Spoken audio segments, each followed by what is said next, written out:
All right, we are live. The Beehooligans, Big Bear and the Beehooligans. Of course, there's two Beehooligans today, folks. You are hearing the podcast, the Beehooligans podcast, live right now. I told you we were going to do it, and I meant it.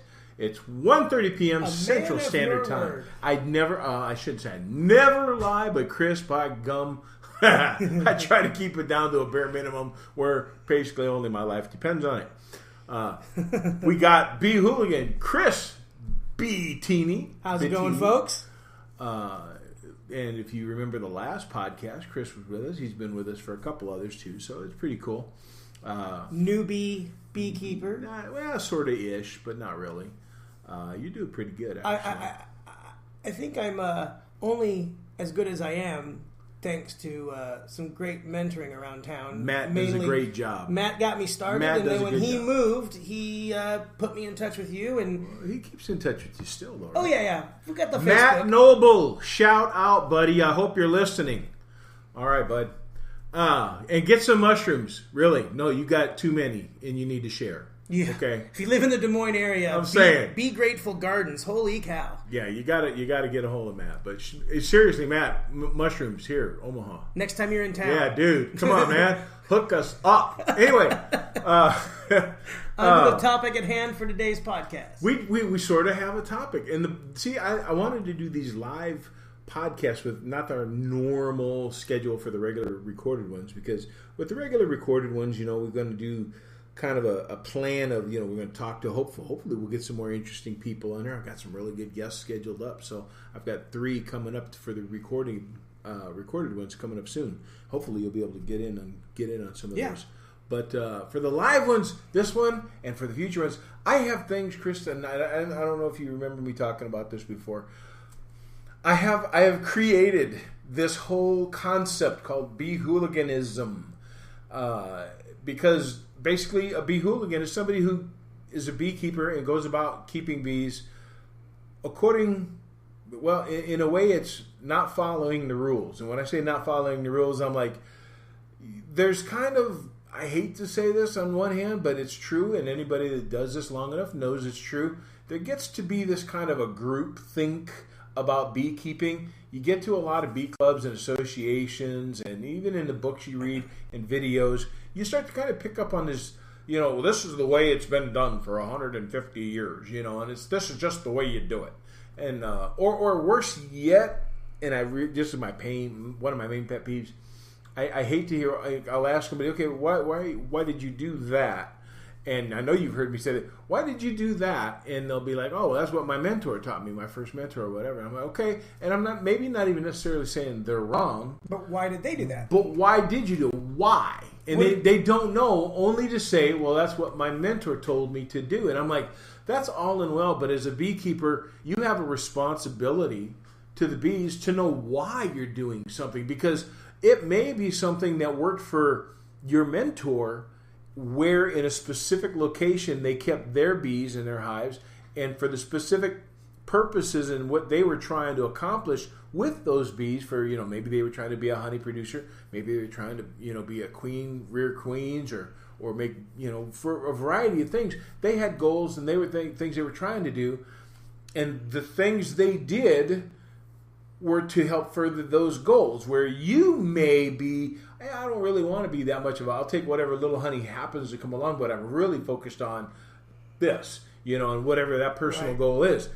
And so it may not necessarily be the right thing to do just because it's in the group think or the common knowledge, Beekeeping is a very personalized, especially at the hobby level, very personalized activity.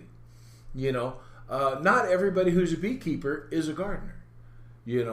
I'm not that much of a gardener. I have black thumbs. I am the evil. I am the doom of plants.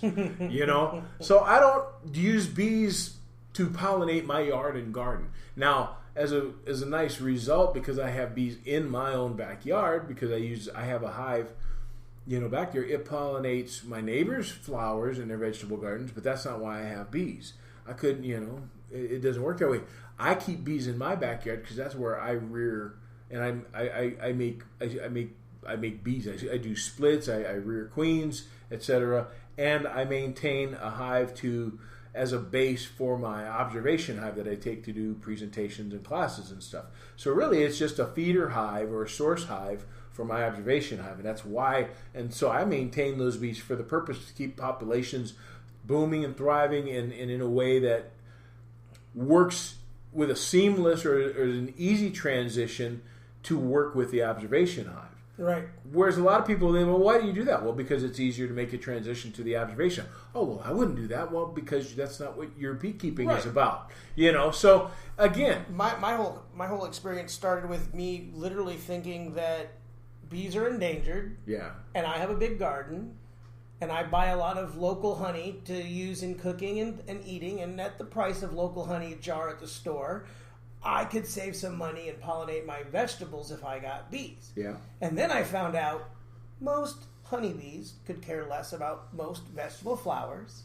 And I found out that keeping bees is not just putting a hive on your property and letting them go. Although I probably am more of a hands-off keeper than a lot of people. Yeah. Partially because I'm learning and I don't always know what's happening sometimes till it's too late, which is why learning from people is a great way to do that. Yeah. And I have changed how I even keep my yard now, adding areas of wildflowers and stuff, which look nice. But in the past, I was like, I don't have time to take care of all that when I have to worry about taking care of my vegetables. Right. And I think that that even your initial why you do something can change because we're dealing with something that has, to an extent, no 100% rhyme or reason. Right. The bees do have a standard. This is a breeding time. This is a cycle. This is what's going to happen. They're going to do this in the spring, this in the summer, this in the fall. But it's crazy Nebraska weather. We have had springs warmer than summers and summers that get cool, and you think you have fall twice. And I mean, it never is anything typical. Yes. And so anything that you might typically read how you take care of something in a book doesn't always go well. And whether or not you believe it's something we're doing or not doing, or the planet just being the planet, you can't deny that weather patterns are weird, and you have to be able to know why a bee is doing something so that when you observe it, you know how to react to it. And that's where I've had to change even my initial thought of what beekeeping was for me and where we go with after that. Well, see, and that really falls back, like I said, beehooliganism is about breaking the rules. It's about not even breaking the rules. It's about not caring that there might be rules. There might be a group of people that has, this is how we do it, or how, we think people should be doing it. It isn't about that. It's about the individual beekeeper. It's always about you got to do what's best for you and your bees, whatever your purpose is. So at times, I know I tend to conflict, and I give conflicting advice to the group think of beekeeping. And then at other times, I will go right along with it if the circumstances require so, if they fit. I mean, we do. We have a lot of standard and common equipment. We have a lot of standard and common practices and methodologies.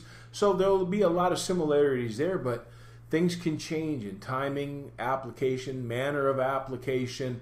Just the difference between one person not caring. They may be prophylactic in their treatment, so they apply pesticides into their beehives to treat for, say, mites and whatnot, just in case. Versus a totally organic beekeeper who's like, I'm never going to apply a toxic pesticide into my hive. And then you got your IPM beekeepers who have a scale who say, I'm going to use a combination of practices and control methods to try to avoid having to get to the point of needing to use a high-powered pesticide, but I'm prepared to use them if I have no other choice. If things get so bad that I got to do something, I'm prepared. It's in the list, Yeah. So there's a gamut there just in treatment alone where beekeepers can become and start picking away and moving to their own side. But I know a lot of beekeepers who I've worked with who, well, I wanted to do this and I thought I'd read this. I was going to do that, but then when I went to and fill in the blank on club, association, whatever, Website, whatever. on videos, and nobody else seemed to be going for that, so I didn't really want to push that. I'm like, is that what you want to do? Did you determine that would be best for your bees? Well, yeah, but nobody else, everybody kept telling me, no, that's not the common thinking, or that's not. I'm like, it doesn't matter. At that point, what you need to do is not follow what everybody else is doing, but do what's best for you and your bees. So really, ultimately, all I talk about Beehooligans being about a bunch of rascals going around breaking the rules and whatnot. It's really just about being your own beekeeper. Don't worry about the groupthink. Sometimes the groupthink is not going to be right. Sometimes it will, but often I think, especially as a person grows into beekeeping, it tends to, people have to start to diverge and really start becoming their own individual beekeeper rather than waiting on and relying on a mentor or somebody else. As a mentor, and you know this, just talking me and you've asked me to come and help you on a few occasions. I try not to give you absolutes in advice. You say, what should I do here? And what I try to do is I try to give you a level of options. Well, you could do this, Chris. You could do this. You could do this. Here's best case scenarios. Here's if you do this, this could probably happen. If you do this, you're going to need to also do that. Think about this thing. And I try to give you your options and let you choose. Right. Because they're your bees. Now, I'm willing to help you. Once you make a decision, I'll help you carry out whatever it is you decide is best for you. But not all mentors out there think that way. They come from a tradition of, this is the whole of beekeeping I learned from the guy or person who taught me, and they in turn, when they become a mentor, this is how you do it. And when the person they're mentoring asks them, what about this? This, and they'll give them, this is it. And well, is there any other? Well, this is really the best, And so they really just give this. Because. Yeah, this is the way, and they may not even know why. And I'm like, we have entered a time in beekeeping where the science in the research you talked about endangered. Well, honeybees really are not endangered here in the U.S. They never will be because, and I don't know if a lot of people know this, but honeybees cannot be listed as endangered in the United States. The U.S. Department of Fish and Wildlife only can list animals, insects, etc. that are native. So they can list a native pollinator as they can list bumblebees and other native bees, but they cannot list honeybees because honeybees are technically considered not native. They're feral. They were introduced. They were brought in. So you'll never find honeybees on the American endangered species list. Never. Not going to happen. Because it's a managed species. It was introduced and it's managed for the most part. Gotcha. Yes, you'll have some that escape. They swarm out. They go live in somebody's tree or the roof of their house or something. But those are called feral because they escaped management. Otherwise, they're generally considered a managed species. We did not naturally have honeybees on this. Supposedly, like 240 million years ago, they found a honeybee here. But I mean, I'm going to say that after 240 million some odd years, whatever that number was, we don't have honeybees. Sure. So the honeybees we do have, we know were introduced. Even though bees are worldwide, the honeybee is not. Certain species are native to certain areas. So we can have a species of honeybee here that is not present in Europe or in Africa. They have, for example, the African honeybee is native to Africa. Not native here. It was introduced here through Central America, South and Central America, but it's not native here. And until it was brought over and introduced, we never had them. So there's species that are native to different areas, and they get introduced back and forth, and that's how we got our honeybees from Europe. The pilgrims coming on over, and that's a scary trip, man, because those are the German black bee, the German black honeybee, and they are not known to be the most docile, calm bee.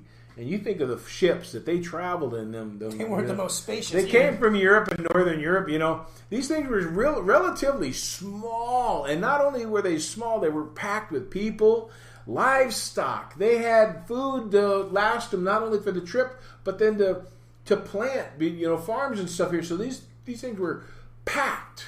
And they had live honeybee hives on there, on a ship in bad weather, crossing the ocean. That's not a ship I want to be on. No. I don't want to be on that trip. And it's not like those bees could go forage for each day either. Well, I'm saying, man. In the middle of the ocean. There ain't no flowers. They're eating on the molasses or whatever sugar stuff that they had along with them. I don't know. It was...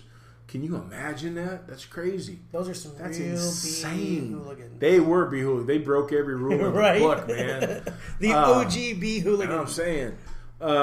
So there's Beehooliganism. There's Beehooligan isms that I use. So then basically the concept of Beehooliganism and being your own beekeeper is then I break it down to there are certain what I call the truths of beekeeping. Then no matter how you do it, it's going to always be the same. It tends to work out towards that end, you know. For example, like today, the first live episode, the topic in general for today, because rule number one, Beehooliganism number one, is that bees are crazy. I don't care how you look at it. You will go out there and read every book, and you can be a supremely educated, master, super, special beekeeper. You will go out there, and you will realize the more you know, the more the bees go out of your way to prove in front of all the people you're teaching that you don't know nothing.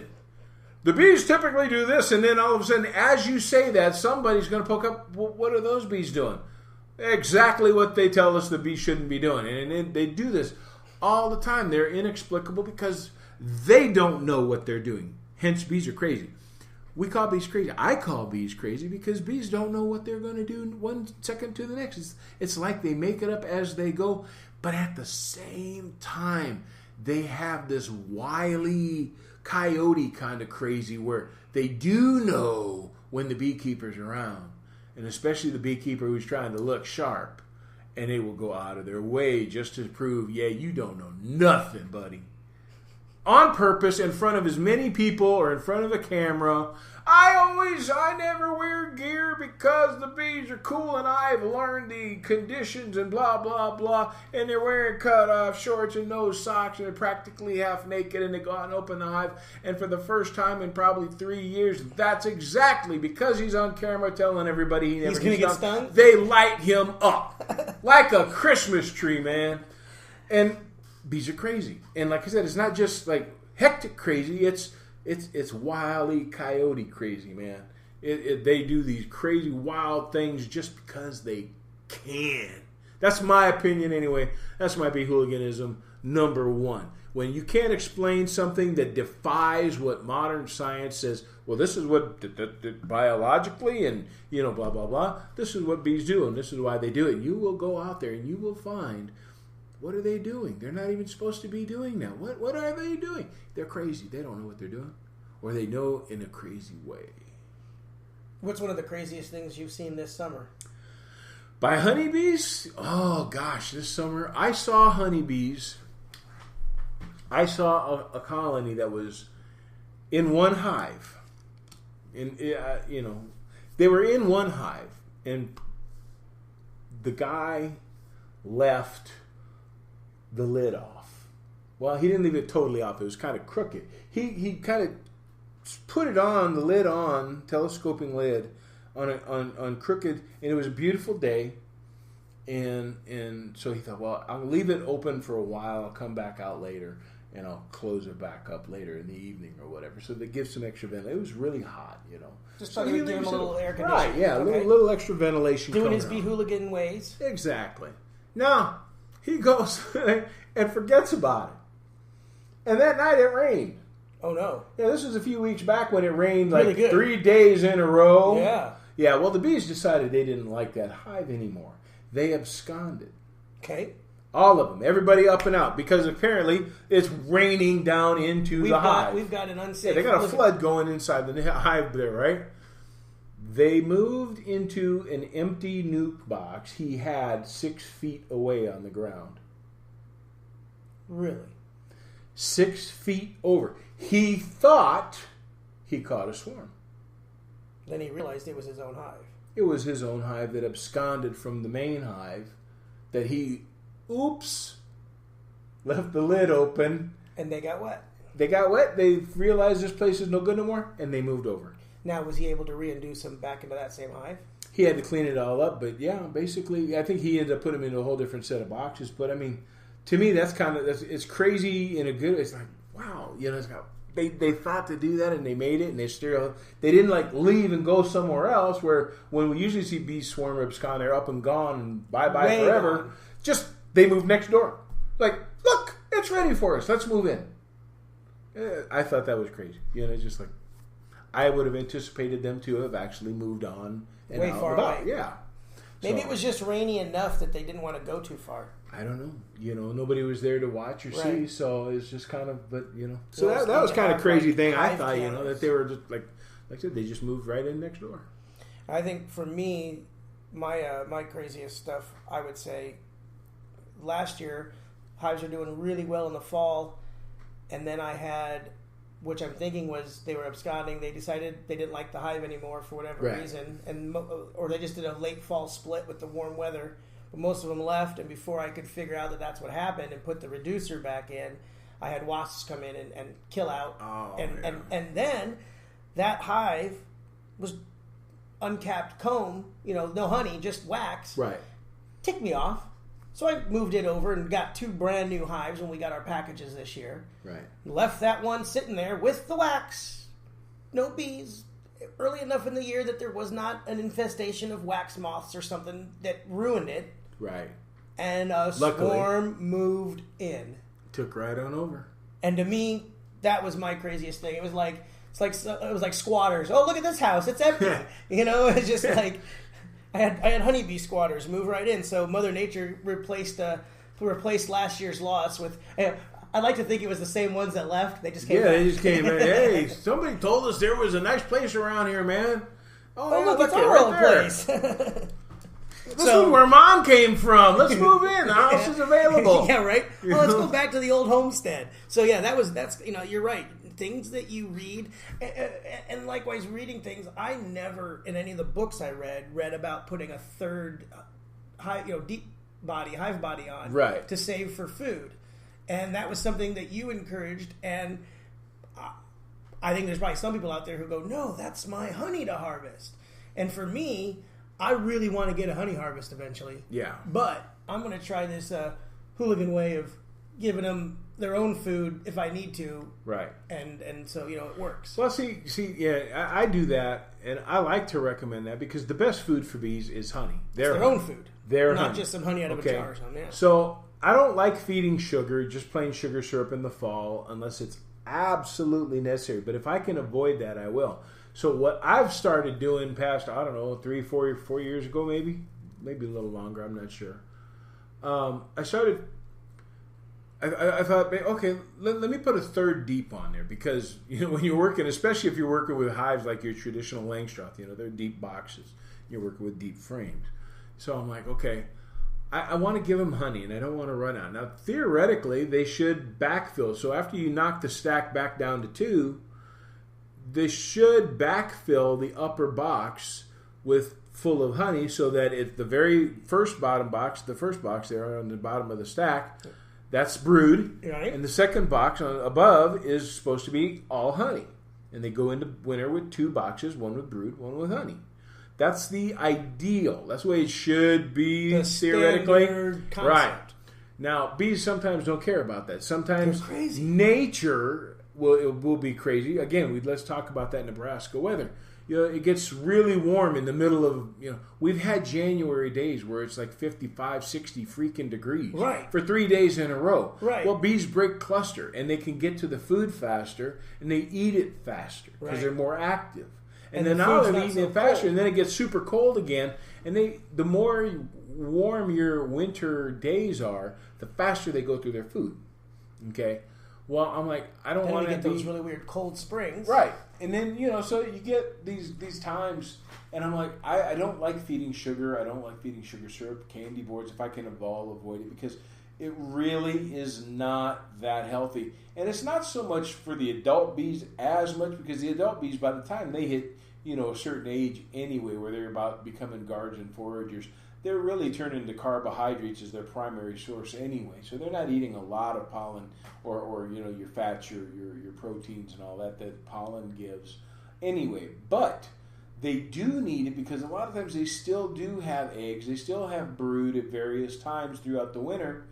And they need pollen and they need honey that's got the nutrients that sugar syrup just doesn't have. They don't need to always have candy bars before dinner. Exactly, and as you can have a Snickers when you don't have any, you forgot to bring your lunch pail to work, you can hit the machine, but you don't want to have Snickers for every meal all day long. There's no good nutrition in there. So as last minute, oh crap, I need something, grab the sugar. But in the meantime, plan for more healthy food as you go along. So I'm thinking, taking the same concept, I'm saying, let me take a full deep box of honey, the first box of the season. So I put a third deep on there because deep frames I can use to put in the upper deep box. Right. And so now I'll get that 8 or 10. I use 8 frame boxes, but other people use 10. And I'll take those 8 frame, the first box of 8 deep frames of honey in May, and I go freeze it so it kills anything that might be in there. I mark the name of the hive I took it off so it goes only back to that hive, and that's just to prevent cross-contamination. And then I go put it in a cool, dry place, and I seal it up so nothing can get in there. So I killed anything that might be in there. I sealed it up so nothing can crawl in there. And then later on, so now it's September, getting into October, and I'm looking and I'm saying, okay, they should have had that upper box backfilled by now, and I look and they've only got 4 or 5 out of 8 frames filled. So they need to have the whole 8 to go through winter, and they only got 4 or 5, and they're not likely to get anything more now. Well, as luck happens, I've got 8 frames full of honey. I can go and draw, if they've got 5, I go draw 3 more. Bang, now they go into winter with a full 8 frames, and I still got 5 frames if you left. Got weird spring weather that you need to feed them. Right, so now I can go back in January's okay, in February, they're still for the most part okay. March comes, now especially in Nebraska, March can really get tricky on us, and early April really gets goofy on us. Stuff and they may bring it down, and I might get to April, and all of a sudden they went, they're down like 3 frames left. I've got 5 more frames that I can bring out instead of putting sugar syrup or sugar on there. And bang, they've got honey again, that they can use. So, and if they don't need it, you can always take it out later, But but it also good to have in there because as they're raising the brood and building the nest out, they've got the resources right there. So even you may, I mean, there's a lot of times I won't take it out unless they've just got such an abundance that, they need space. Then I'll pull some of them honey frames out. Otherwise, if they don't look like they've got a lot of resources or whatever, I'll go ahead and leave it in for them unless they clearly show, we're not going to use that. Right. Then you got to make space and get it out of there. But so far, it's been pretty successful for me. And again, I'm not a honey producer, so I don't care about having that extra box of honey being taken away from me, so some people might call it.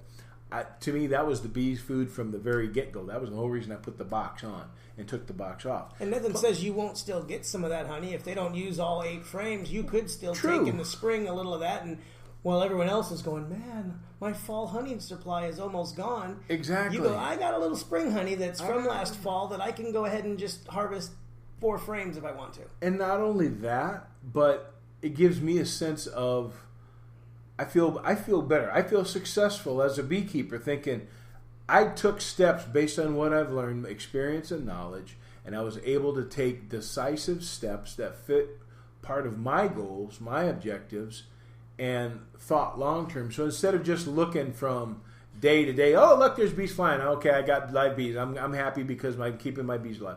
And then the next day, and then all of a sudden one day, you miss seeing something because you were just looking at the here and now and you didn't pay attention.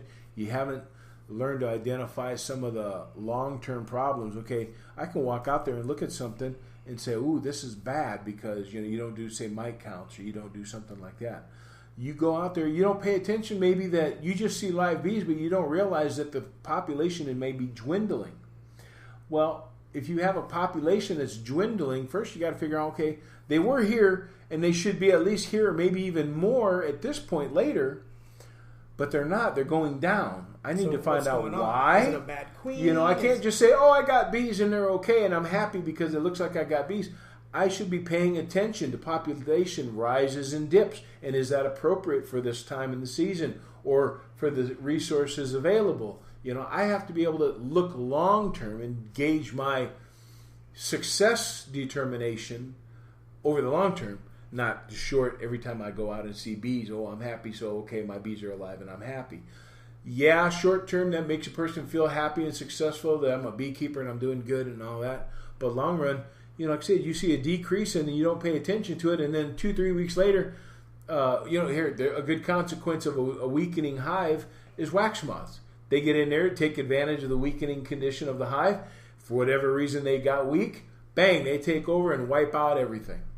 Now you're not so happy anymore, but you had a chance to catch that. If you were doing regular checks. You were doing your regular checkups and you had been learning what to look for. Right. And then not just what to look for, what do I do about it when I see it? Right. Another problem I always find with beekeepers that leads to their failures is that they'll look at something, but they don't learn to identify it and then know what to do on the spot. They're like, it's going out to the hive and they say, oh, look at that, huh? And they scratch their head. I wonder what that is. I got to go in and find my book. I got to go Google it and figure out what I'm seeing here. And then they identify what they're seeing, and then they got to identify, well, now what do I do? How do I well, take guess care what? of it? In the time it took you to figure out, A, what it is, and B, what to do about it, and then that time frame, that little bit of time frame might have been your window of treatment, your window to save them. And you missed it because you didn't know ahead of time. And then by the time you get the stuff to do the treatment, you're way past you know, if you didn't have it on hand. So by learning ahead of time, how to identify what to do right away as soon as you see it, that could be the difference of being successful or being a failure. And that could change again from one beekeeper to the next.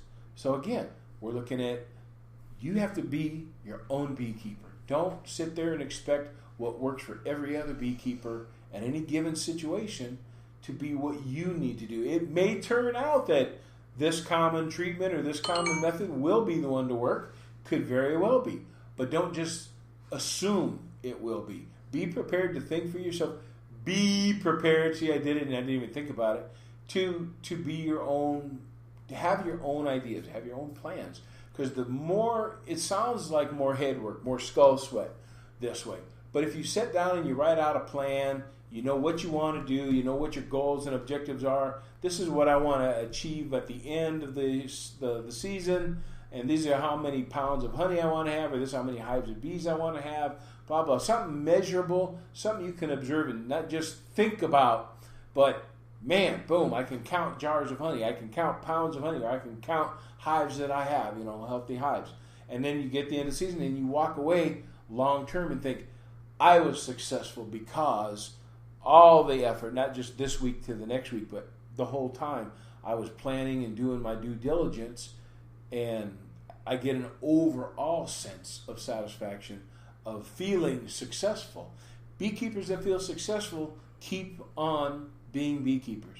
Beekeepers who don't feel successful quit. 50% is the statistic. They say 50% of all beekeepers quit in the first 2 years. Primarily because they don't feel successful. You know, what is success? Who determines what's success? You're going to let a group over here or a book or a video tell you what success should be for you? Or are you going to decide what your success should be? Right. You decide what your success should be. You decide what your objectives are, and if you're meeting them or not, then you're going to feel a greater measure of success. You're going to feel more pleasure. You're going to be, yeah, I love it, man. I'm rocking. I'm kicking butt. Right. Because it was yours. There's ownership there. Right. More so than, because think about it, if you're just doing what the group says, what the book says, really not of ownership, because you've always got the excuse of, well, I just did what the book said. I just did what my mentor said. I just did what all the people at the Beat Club said. And there's that way, that escaping, you know, and you still, there's no ownership to it. Right. You got to have that ownership. Agreed. Know? So that's the whole bee-hooliganisms, and bees are crazy and everything else.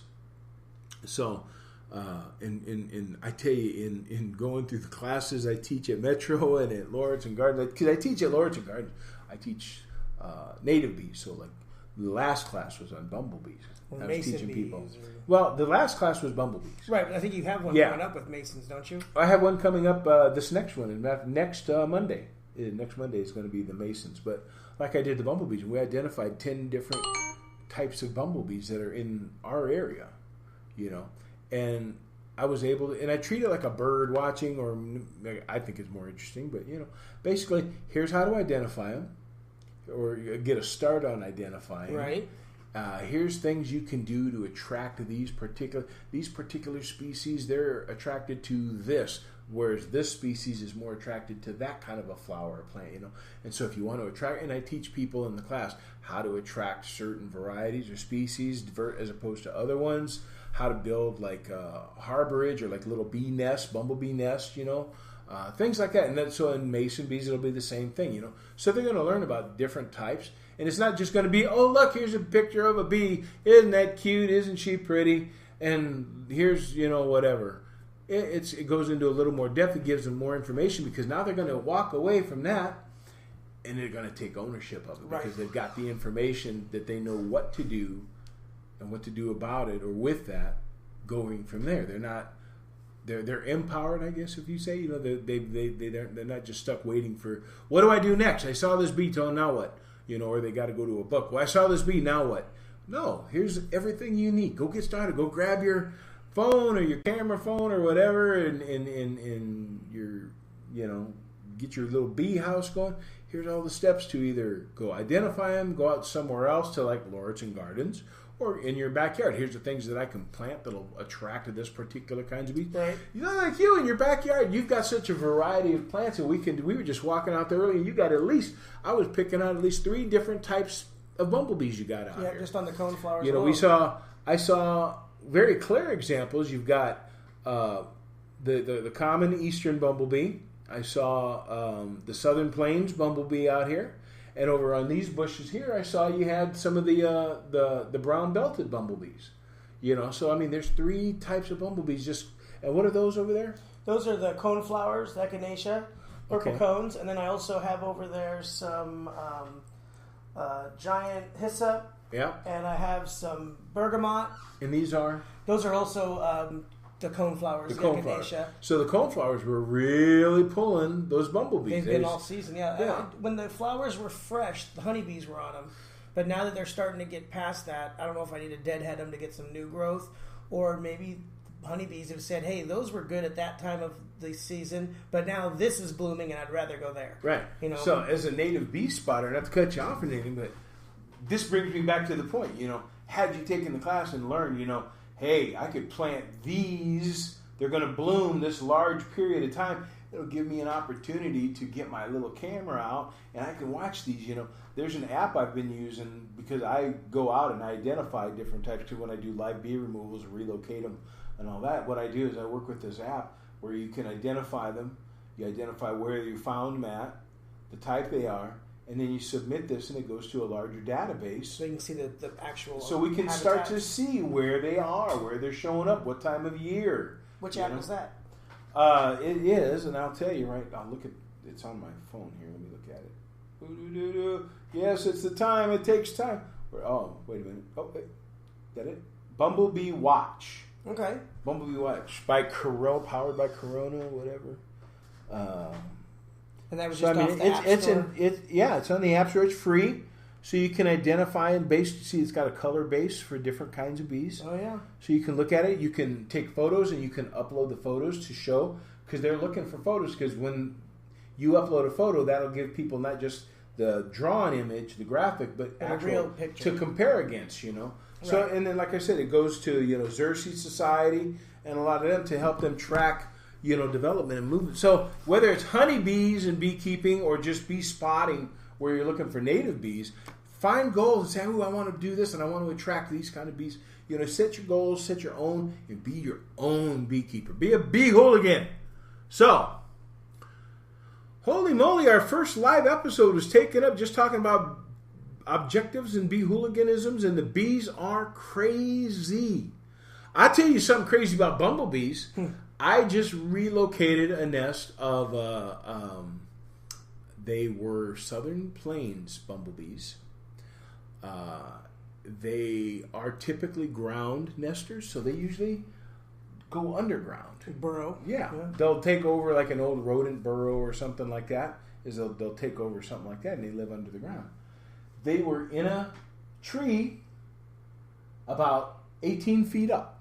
Wow. A storm blew the tree limb down, and when the tree guys came to take the tree removal out and they were chopping it up, they chopped it literally, they cut right at the very edge where the bumblebee nest was, and the bumblebees just came ripping out of there. Because of course now it's on the ground, right? And they're already shook up and all that. So chased the guys out there, and they had me come down to do the removal. But these are typically underground bees, and they were in a nest. They had built and established a bumblebee nest in a tree void 18 feet above the ground. And people say bees are crazy. They are crazy. The books say they should be underground, and they didn't read the book. Darn them anyway. Read the books, bees. Catch up. We need to be on the same speed. Yeah, right? I'm saying, man, I did most of the talking, but that's okay. No, it's exactly what it is. But anyway, hey, so we're going to go ahead, and I think we can tell everybody bye-bye. We didn't have anybody comment, though. You notice that? Look at that. Nobody said anything to us. Not this time. But we snuck it in, so people probably didn't even know. The more of them we get out there, the more people will start. So it'll be the first. Well, I'm thinking maybe Tuesday. At least the first week. We may change it to maybe a Monday or maybe a Saturday. I'll let people know as we go, but it'll be the first week of September when we do another live one.